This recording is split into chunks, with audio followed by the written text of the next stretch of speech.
Class 10th। आज हम पढ़ेंगे मिर्ज़ा फ़रहतुल्लाह बेग साहब के बारे में।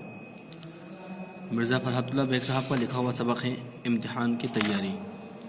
यानी आपने आज के दौर के तलबा के लिए इम्तिहान की तैयारी किस तरीक़े से की जाए, किस तरीक़े से प्रिपरेशन की जाए, किस तरीक़े से याददाश्त, याद दहानी, अक्लमंदी को किस तरीके से बढ़ाया जाए, ये हमें इस सबक में पढ़ने को मिलेगा। सबसे पहले हम मुसन्निफ़ की सवाने हयात यानी उनकी ज़िंदगी के हालात के बारे में पढ़ते हैं कि मिर्ज़ा फ़रहतुल्लाह बेग साहब कौन थे, आपकी विलादत कब हुई और आपका इंतकाल कहाँ हुआ। मिर्ज़ा फ़रहतुल्लाह बेग 1884 ईस्वी में बमकाम दिल्ली में पैदा हुए। मिर्ज़ा फ़रहतुल्लाह बेग साहब कहाँ पैदा हुए? 1884 ईस्वी में दिल्ली में आपकी विलादत हुई। उनके अजदाद, लफ्ज़ अजदाद यानी बाप दादा, आपके बुज़ुर्गवार, आपके आबा व अजदाद, तो उनके अजदाद ने शाह आलम सानी के अहद हुकूमत में तुर्किस्तान से दिल्ली आकर सुकूनत इख्तियार की थी। यानी कि इनके आबा व अजदाद शाह आलम सानी के ज़माने में तुर्किस्तान यानी मुल्क तुर्की को तर्क करके दिल्ली आकर सुकूनत इख्तियार की थी। यहाँ पर आपने आकर के अपना मस्कन बनाया था हिंदुस्तान को। मिर्ज़ा ने अपनी इब्तिदाई तालीम घर पर हासिल करने के बाद दिल्ली के मिशन कॉलेज में दाखिला लेकर अंग्रेज़ी तालीम हासिल की। यानी आपने शुरुआती तालीम, इब्तिदाई तालीम घर पर हासिल की और घर पर हासिल करने के बाद में आपने दिल्ली के मिशन कॉलेज में दाखिला लिया और वहाँ पर अंग्रेज़ी के तालीम से फ़ारिग हुए। आपने BA की सनद पाई। दिल्ली में दौरान तालीम डिप्टी नज़ीर अहमद से उनकी मुलाकात हुई। डिप्टी नज़ीर अहमद साहब से कहाँ उनकी मुलाकात हुई? दिल्ली में। और कब हुई? दौरान तालीम यानी तालीम हासिल करने के दौरान ही आपकी मुलाकात डिप्टी नज़ीर अहमद साहब से हुई। नज़ीर अहमद की आलिमाना शख्सियत ने फ़रहतुल्लाह बेग को बेहद मुतासिर किया, क्योंकि मिर्ज़ा नज़ीर अहमद साहब के बारे में हमने पिछला सबक पढ़ा है कि नज़ीर अहमद बहुत मायानाज शख्सियत थी, जिनको बेहद दुनियावी इल्मों से भी अल्लाह तबारक व तआला ने नवाजा था और दीन के इल्म से भी आप फारिग थे। लिहाजा आपकी जो ज़िंदगी के हालात हैं, आपकी रविश, आपका अतवार, आपके तौर तरीक़े जो थे, इनसे खुश होकर के मिर्ज़ा फ़रहतुल्लाह बेग साहब जो थे आपके इन तमाम आदत व खसलत से मुतासिर हो गए थे। तालीम से फ़ारिग होकर फ़रहतुल्लाह मुलाज़मत के सिलसिले में हैदराबाद, दक्कन चले गए। यानी तालीम मुकम्मल हासिल करने के बाद में आप कहाँ चले गए? आप दक्कन में कहाँ? हैदराबाद में चले गए आप। और किस लिए? वहाँ पर आप मुलाज़मत के सिलसिले में यानी नौकरी के सिलसिले में वहाँ पर चले गए।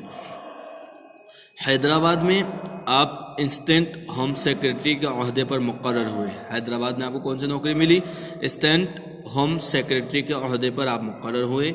हैदराबाद में बाबाए उर्दू, देखिए बाबाए उर्दू मौलवी अब्दुल हक साहब को कहा जाता है, जिन्होंने उर्दू को हकीकत में उर्दू बनाया है। वरना उनसे पहले ये जो उर्दू जो थी ये बादशाहों और नवाबों के दरबारों की ज़बान बनी हुई थी। तो बाबा उर्दू मौलवी अब्दुल हक साहब की सोहबत से मिर्ज़ा में मज़मून निगारी का ज़ौक़ पैदा हुआ।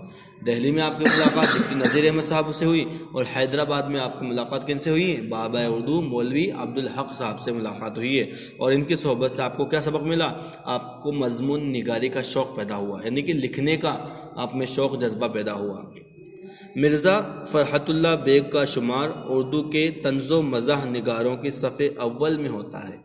तंज़ो मज़ाह, तंज़ का मतलब है कि किसी पर कटाक्ष कसना और मज़ाह का मतलब है मज़े के लिए लिखना, यानी कि ऐसे मज़मून का इंतखाब करना, ऐसे मज़मून को लिखना कि आप कहते हुए एक ही चीज़ को तशबीह अदा करके हंसाते हुए, मज़ा लेते हुए उसकी ज़िंदगी के हालात को खोल करके रख देते हैं।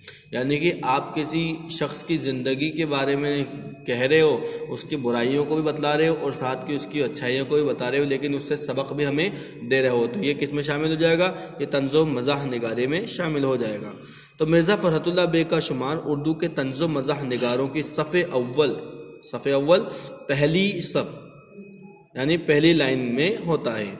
उन्हें दिल्ली की टकसाली ज़बान पर अबूर हासिल था। दिल्ली की टकसाली ज़बान, जैसे हमने पढ़ा था मोहम्मद हुसैन आज़ाद साहब के बारे में कि आपने किताब बाग़ो बहार जो लिखी है वो किस में लिखी थी? दिल्ली की टकसाली ज़बान में। यानी कि दिल्ली और उसके मज़ाफ़ात, उसके आसपास के इलाक़ों में जो ज़बान बोली जाती है वो ज़बान कहलाती है टकसाली ज़बान। तो आपने دہلی کی ٹکسالی زبان پر عبور حاصل کر لیا تھا، یعنی اس پر طاقت حاصل کر لی تھی، اس زبان کو بولنے میں مہارت حاصل کر لی تھی۔ روزمرہ الفاظ اور محاورات کا استعمال، شوخی اور ظرافت، شگفتہ بیانی، بے ساختگی اور روانی اور طنز کی لطافت ان کی طرز تحریر کو دلکش اور با اثر بنا دیتی ہیں۔ یعنی کہ روزانہ کی زبان میں جو الفاظ استعمال ہوتے تھے، جو محاورے، جو ضرب المثل، جو کمال، جو شوخی اور جو ظرافت استعمال کی جاتی تھی، آپ نے ان تمام چیزوں کو اپنے نصاب میں شامل کیا، اپنے مضمون میں انہیں لکھا۔ اور یہی زبان، کیونکہ عام بول چال میں اگر کوئی ہم سے عام بول چال میں بات کرے گا تو ظاہر سی بات ہم اس کی بولی کو سمجھیں گے، اس کے پڑھنے کا ذوق پیدا کریں گے، اسے سمجھیں گے۔ اس کے برعکس اگر کوئی دوسری زبان میں آ کر کے ہم سے کوئی بات کرے تو شاید ہم اس زبان میں دلچسپی نہ لیں۔ تو یہی ان کی خاص بات تھی کہ مرزا فرحت اللہ بیگ صاحب نے دہلی کی ٹکسالی زبان کا استعمال کیا اور دہلی کے لوگوں نے اسے خاص پسند کیا اور بہت جلد اسے قبول کیا۔ یہ ان کی روانگی اور ساختگی کی بیانی کی بہت زبردست تحریر تھی۔ یہ بااثر بنا دیتی ہے کیونکہ انہوں نے ٹکسالی زبان کا استعمال کیا۔ فرحت اللہ بیگ کی تصانیف میں نذیر احمد کی کہانی، کچھ میری زبانی، ان کی جو سب سے بہترین تصنیف کیا ہے؟ نذیر احمد کی کہانی، کچھ میری زبانی۔ یہ ایک خاکہ یا یوں کہہ لیں کہ ان کی سوانح کی زندگی کے حالات بیان کیا آپ نے ڈپٹی نذیر احمد صاحب کے۔ دوسرا ہے دلی کا آخری یادگار مشاعرہ، یہ بھی آپ کی مشہور تصنیف ہے۔ پھر آپ نے لکھا ہے پھول والوں کی سیر، اور ایک ہے مضامین فرحت، یہ بھی آپ کا لکھا ہوا ہے، قابل تعریف مایہ ناز بہترین چیز ہے۔ فرحت اللہ بیگ کا انتقال 1947 عیسوی میں ہوا، یعنی 1947 عیسوی میں آپ کا انتقال ہوا۔ پیدا کب ہوئے تھے آپ پیدا ہوئے تھے 1884 عیسوی میں بمقام دہلی 1884۔ مرزا فرحت اللہ بیگ صاحب 1884 عیسوی میں کہاں پیدا ہوئے؟ دہلی میں۔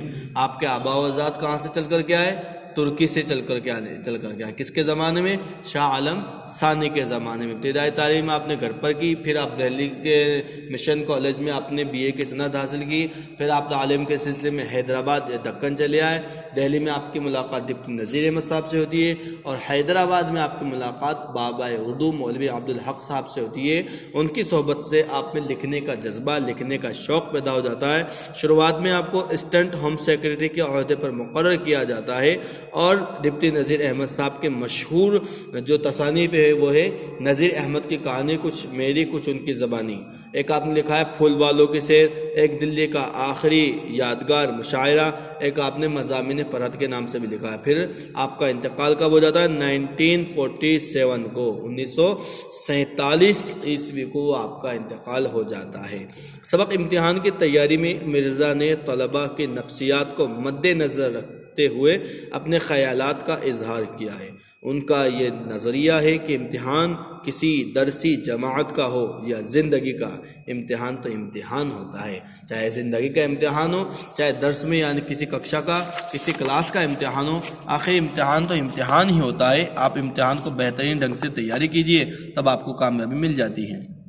امتحان دینے والوں کو تسلی، محنت، یکسوئی اور سلسلے وار تیاری کو ملحوظ رکھنا چاہیے۔ کس چیزوں سے؟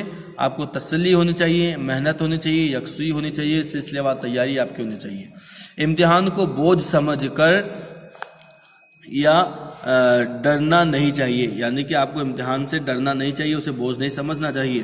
اگر امتحان دینے والے اللہ تعالیٰ کی ذات پر بھروسہ رکھتے ہوئے اپنے مقصد کی تکمیل کے لیے محنت و مشقت کے ساتھ کوشش کریں تو اللہ تعالیٰ انہیں کامیابی و کامرانی عطا فرماتا ہے۔ یعنی بندہ اگر جد و جہد کرے، کوشش کرے، من لگا کر کے پڑھائی کرے، دل لگا کر کے کوشش کرے تو یقیناً رب تعالیٰ اسے یہ نوازتا ہے، اس کی محنت کا صلہ اسے عطا کرتا ہے، اسے کامیابی عطا کرتا ہے۔ یہ ہمیں اس سبق میں پڑھنے کو ملے گا۔ یہ تھے مرزا فرحت اللہ بیگ صاحب، جن کی ولادت 1884 عیسوی میں دہلی میں ہوتی ہے اور ان کا انتقال 1947 عیسوی میں ہو جاتا ہے۔ آپ نے ڈپٹی نذیر احمد صاحب سے لکھا ہے کہ ڈپٹی نذیر احمد کی کہانی، کچھ میری زبانی۔ ایک آپ نے پھول والوں کے سیر لکھا ہے، دہلی کا آخری یادگار مشاعرہ آپ نے لکھا ہے، اور مضامین فرحت کے نام سے آپ کے مضمون جو ہے وہ شائع کیے گئے۔ 1947 کو آپ کا انتقال ہو جاتا ہے۔ یہ تھے ڈپٹی نذیر احمد صاحب۔ ہمیں ان کے بارے میں ایک مرتبہ اس پورے پیراگراف کو پڑھنا ہے، ساتھ ہی اس کی نقل کرنی ہے، اور ان کی ولادت، ان کے انتقال، ان کی تصنیفات اور ان کی ملاقات کب اور کس سے ہوئی، ان چیزوں کا خیال رکھنا ہے اور انہیں اتارنا ہے۔